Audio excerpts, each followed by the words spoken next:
हासिलपुर तोकीर हुसैन की रिपोर्ट के मुताबिक हासिलपुर जनरल सेक्रेटरी पंजाब नंबरदार association Punjab Chaudhry Nazakat Ali Gul, Malik Ghulam Haider Awan member supreme council Punjab नंबरदार एसोसिएशन की हासिलपुर आमद। सदर तहसील नंबरदार एसोसिएशन चौधरी एहसन मसूद नंबरदार ने फूलों का गुलदस्ता पेश करके इस्तकबाल किया। इस मौका पर इनका कहना था कि नंबरदारी निज़ाम में दिन ब दिन बेहतरी आ रही है। मौजूदा हुकूमत नंबरदारी निज़ाम को फ़ाल करने के लिए दिन रात कोशा हैं।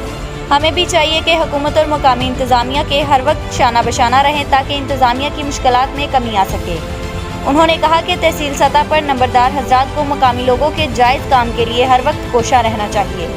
साबका हुकूमत ने नंबरदारी निज़ाम को अहमियत ना दी। हमें अपने हुकूक के लिए बाहर निकलना होगा। नंबरदारों की फलाह बहबूद के लिए जो हो सका करूँगा।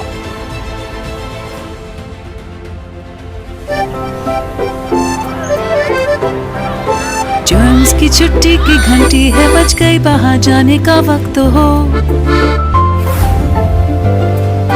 आगे बढ़ो, खुल के हंसो जब डेटॉल हो।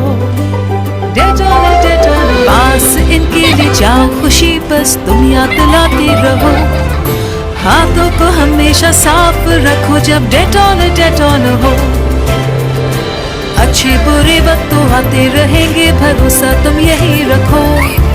मिलके बढ़ाए हिफाजत का दायरा जब डेटॉल हो। छोटी छोटी नई आदतें अपनाओ, हिफाजत का दायरा बढ़ाओ डेटॉल के साथ।